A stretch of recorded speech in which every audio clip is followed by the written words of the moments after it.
बेबाराव खेबसेनो सानै आइजोआ गोमानानै दं। थुन्थ्रि बर' आरो शर्मिला बसुमतारी सानैबो गोमानानै दं। धेमाजि जिल्लानि सिमेन्ट सापरि हालामनि सिङाव थानाय मागुरमारि गामिनि थुन्थ्रि बर' आरो सेनं हसं गामिनि शर्मिला बसुमतारी सानैबो थांनाय 4 जानुवारि खालार खालिनिफ्राय बहाबा खारखोमानानै दं।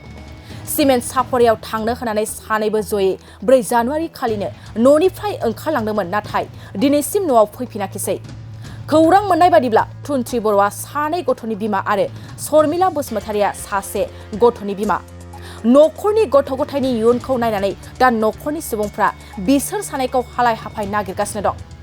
बेनिखायनो सोरबाफोर बहाबाफोर नुसनबायोब्ला जानबुं अनजिमायाव 8811017497 एबा 9957437190 आव फोरमायहरनो थाखाय नखरनि सुबुंफ्रा खावलायहरदों।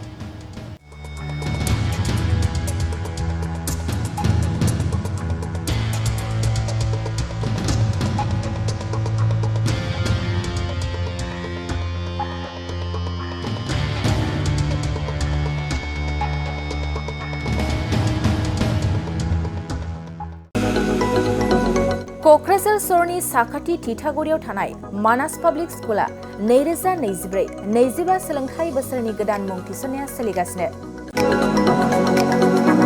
थिथागुरियाव थानाय इंराजि बिजोंनि मानास पाब्लिक स्कुलाव दासान्दि नार्सारिनिफ्राय 8 थाखोसिम गोदानै मुं थिसननाया सोलिगासिनो। बे फरायसालियाव गुनगोनां सोलोंथाइ होनायजों लोगोसे फरायसाफोरनि थाखाय दं मोजां खाबुफोर। थाखो फोरोंथायनि अनगायैबो yoga classes, basic computer education, English speaking skill, maths and science projecting, highly experience faculty आरो स्मार्ट क्लासेसनि खाबुफोर दं।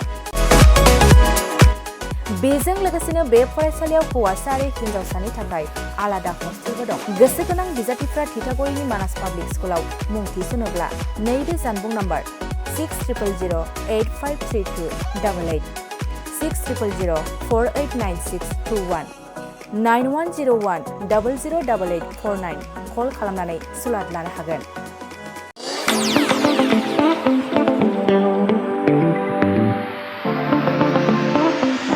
सानाय सुनाय बेरामनि जेंनायाव गोग्लैना थानायफोरनि थाखाय गोजोनथाव खौरां। गावनि देहानि सानाय सुनायखौ लानानै दुखुआव थानो गोनां गैला।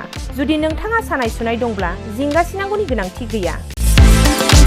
नंगौ, चिरां जिल्लानि बेंटल गेट चापागुरियाव थानाय एसआइ निउर'थेरापि सेन्टाराव नोंथाङा गोरलैयैनो देहानि सानाय सुनायखौ फाहामथाय लानो हागोन।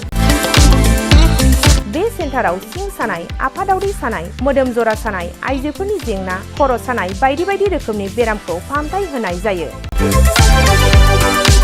बे एसआइ निउर'थेरापि सेन्टाराव बेरामिया थानानै फाहामथाय लानो हानायनिबो सुबिदा दङ।